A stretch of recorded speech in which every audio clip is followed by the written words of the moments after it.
All right, we're in the glide. We got our RPM to green. Airspeed between 60 and 70. Rate of sink less than 1,500 feet. At approximately 40 feet, we're going to start our flare.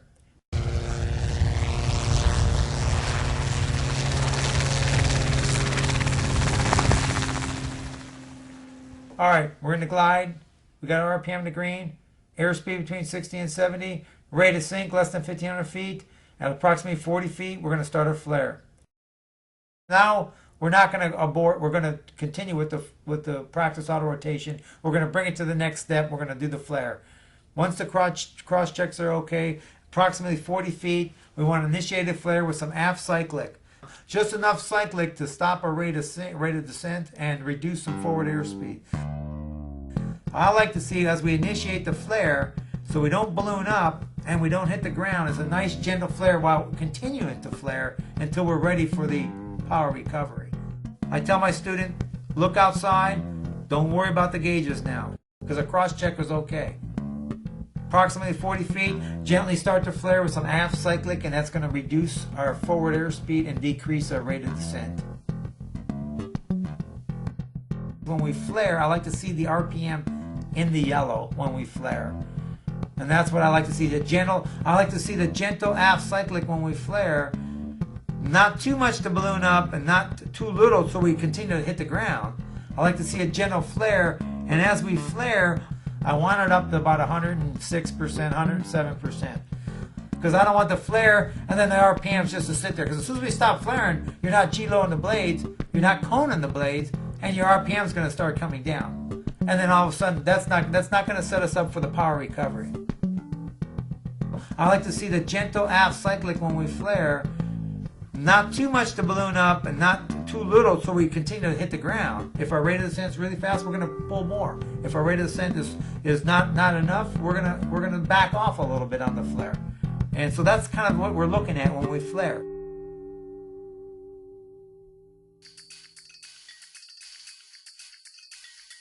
Once we initiate the flare, all your RPM controls with your cyclic.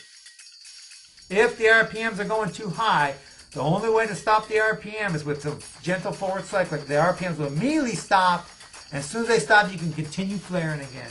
But do not add collective in the flare to control your RPM, because by the time the RPMs are coming up fast, and you add collective, you're going to overspeed it, and then they're going to come down rapidly, and you're going to have a quick descent. So we don't want to do that. The only time you use your collective is in the glide to control your RPM. Approximately 40 feet, we want to initiate a flare with some aft cyclic. Just enough cyclic to stop our rate of descent and reduce some forward airspeed.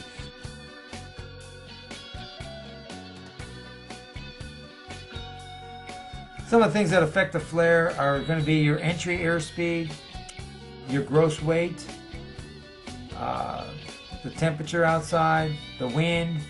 All that stuff's going to take effect. Every auto rotation is different. I tell you, like every snowflake is different. There's not two alike. Every auto rotation is different because you come down different airspeeds. You got your RPM different, so it's going to require a different kind of flare on each one, and you just kind of feel it.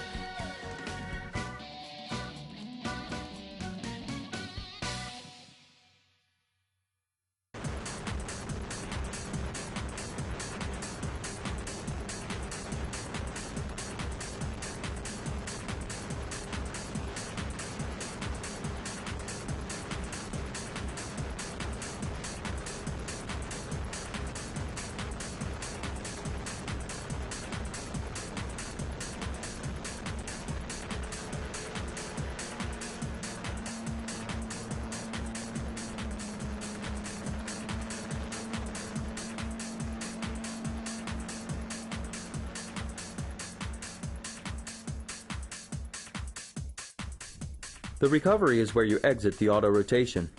It is a nearly opposite maneuver from entering the auto rotation.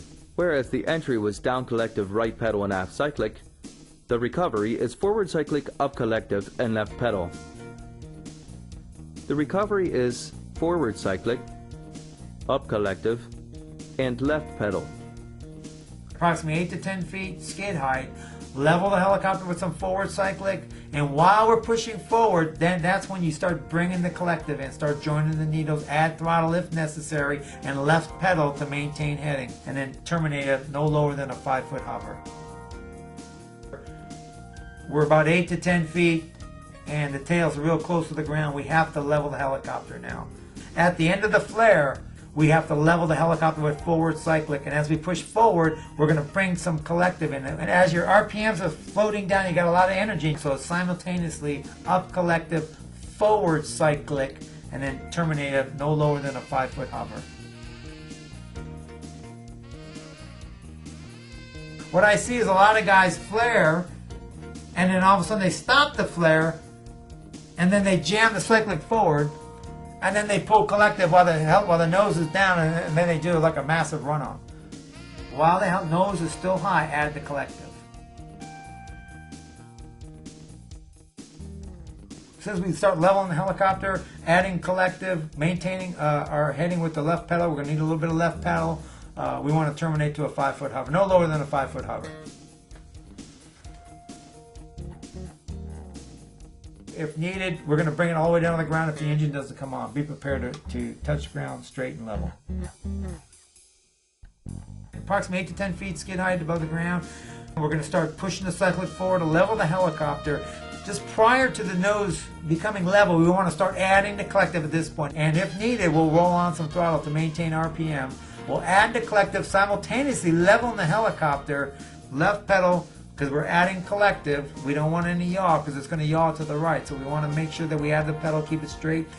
We want to terminate this at approximately no lower than 5 feet. And we want to be prepared in a practice auto rotation if the engine doesn't come on. So be prepared to set it down. All practice auto rotations should be prepared to bring them down to the ground.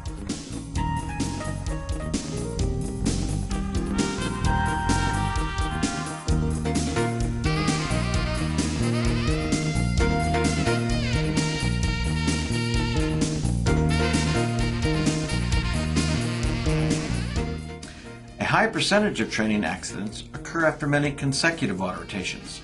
So to maintain instructor focus and limit student fatigue, I recommend only 3 to 4 consecutive auto rotations. Then go off and do another maneuver, do a running landing, or do a normal approach, and then come back and do 3 or 4 practice auto rotations.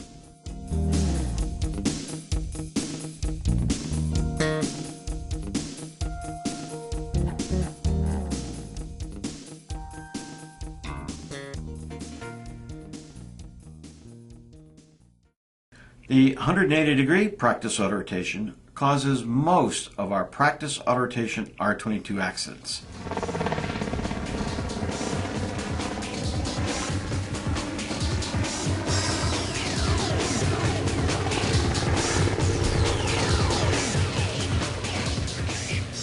We want to make sure, we want to be at 700 feet AGL, 75 knots on the downwind for the entry.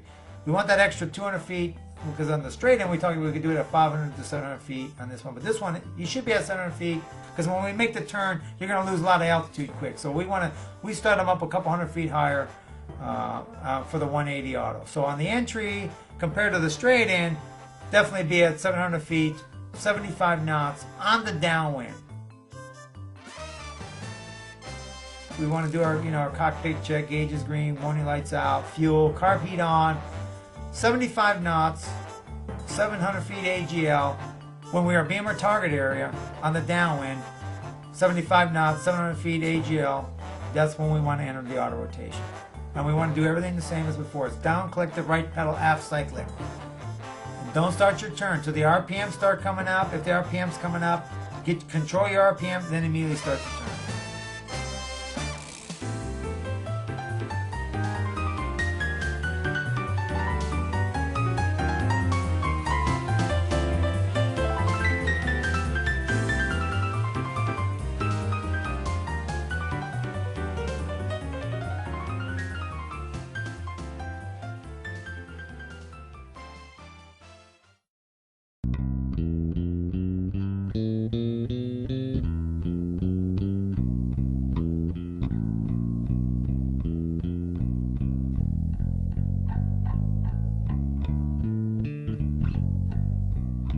So on the entry, compared to the straight in, definitely be at 700 feet, 75 knots on the downwind.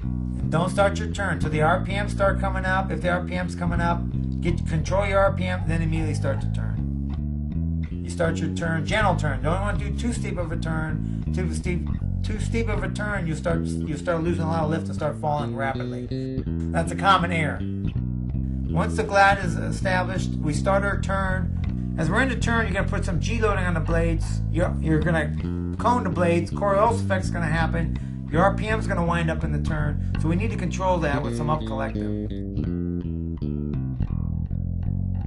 And as we make the turn, prior to 100 feet AGL, we should be level flight and lined with our touchdown zone.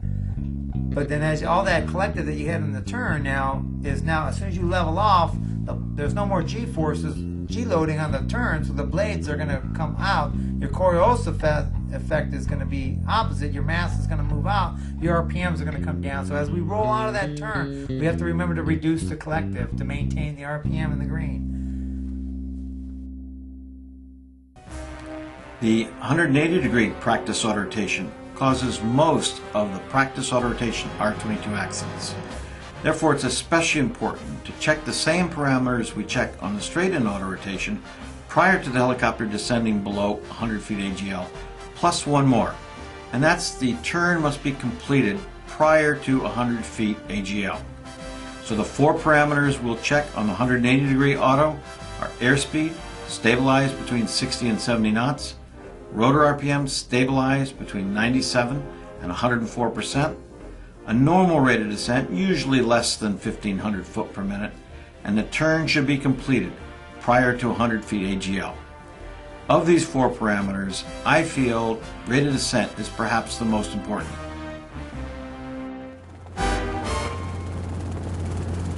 There are four factors, or common pilot errors, that cause high descent rates in the 180-degree turn. High bank angles, high airspeed, high rotor RPM, and an out of trim condition. Let me begin with bank angle. If a pilot begins the 180 with a shallow bank angle, recognizes the need to increase the bank angle, an excessive bank angle will cause a high sink rate. Quite commonly, if the pilot allows the nose to drop in a turn, this will cause an increase in airspeed, which will also cause an increase in descent rate. High RPM can also cause a high descent rate. When the pilot rolls into the turn, a high RPM, 108 and 109%, will cause a high sink rate. An out of trim condition also causes the high descent rate. It's quite common for pilots to help the turn with excessive pedal in the direction of turn. Too much left pedal in a left turn, too much right pedal in a right turn. Any one or combination of these four factors can cause higher descent rates, which must be arrested prior to the helicopter descending below 100 feet. As in the straight-in auto rotation, I feel it's important for the instructor to verbalize the check of these parameters prior to the aircraft passing through 100 feet.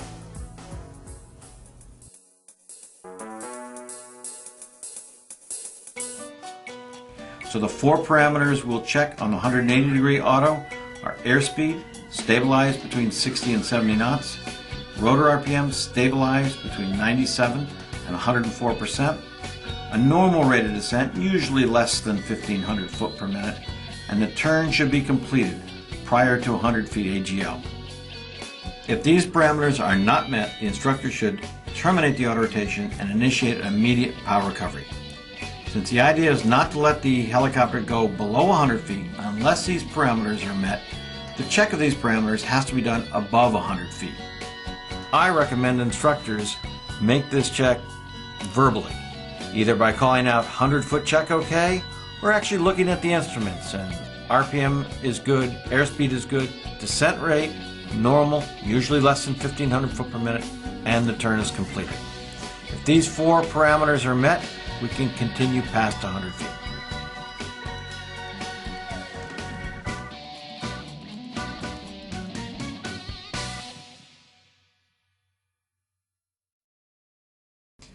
If the auto rotation is being practiced above 4,000 feet density altitude, then the aircraft should not be allowed to descend below 200 feet, and the check should be made somewhere above 200 feet to ensure that there's enough altitude to make the power recovery should it be necessary. In preparation for the flare, the helicopter should not descend below 100 feet AGL unless the following conditions have been met: airspeed between 60 and 70 knots, rotor RPM in the green, rate of descent less than 1,500 feet per minute, and the turn should be complete. If these parameters have been met, the flare is executed exactly the same as the straight-in auto rotation. Here is some additional review material.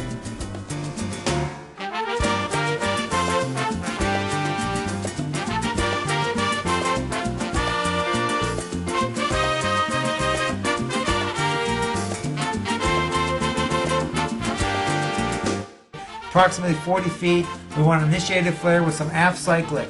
Just enough cyclic to stop our rate of descent and reduce some forward airspeed.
As you can see, the 180 recovery is performed exactly the same as the straight-in recovery.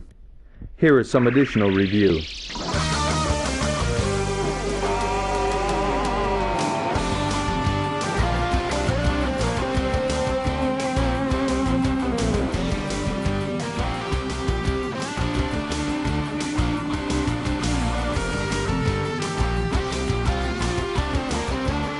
Approximately 8 to 10 feet skid height. Level the helicopter with some forward cyclic, and while we're pushing forward, then that's when you start bringing the collective in, start joining the needles, add throttle if necessary, and left pedal to maintain heading.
If you're 100 feet and your airspeed's not between 60 and 70 and your RPM's not between 97 and 104 and your rate of sink is greater than 1,500 feet, we're going to initiate a go-around. Initiate a go-around is by adding up collective. As the needles are joined, we're going to add throttle as needed, with the governor should be on at this point, and the correlator will help bring the power in. When we want to, once we initiate a power recovery, then we want to go around. Safety Notice number 38, which is found in your pilot operating handbook, provides an excellent technique to safely practice the auto rotation. First, let's take straight-in auto rotations, and then we'll discuss 180-degree auto rotations. This technique is not to allow the aircraft to descend below 100 feet unless three very important parameters are met. If these parameters are not met, the instructor should take the controls and make an immediate power recovery. The three parameters are airspeed, stabilized between 60 and 70%, rotor RPM, stabilized in the green, and a normal rate of descent, usually less than 1,500 foot per minute. Now for the 180-degree auto rotation, we're going to add one additional parameter, and that is that the turn must be completed prior to 100 feet. So in the 180-degree auto rotation, we'll check four things: RPM in the green, airspeed between 60 and 70, descent rate, normal, usually less than 1,500 foot per minute, and the turn is completed. If these four parameters are met, we can continue past 100 feet.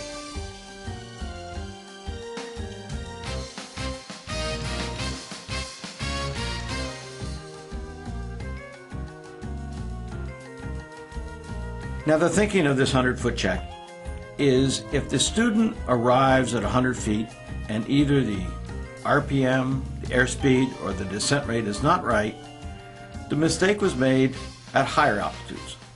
Too many of these accidents are caused by the instructor jumping on the controls below 100 feet and trying to salvage this already deteriorating situation, and never quite catches up to the helicopter. This might show the student what a good pilot you are, but it doesn't really teach the student anything. The student's mistake was made up at altitude by allowing either the descent rate or RPM or airspeed to go outside of the parameters. That's where the instructor must go to fix the problem. So the discipline that we'd like to instill into the flight instructors is that if these parameters are not met by 100 feet, the flight instructor takes the controls, not continues the auto rotation or not tries to fix the auto rotation, but takes the controls and immediately comes in with power and terminates the maneuver completely.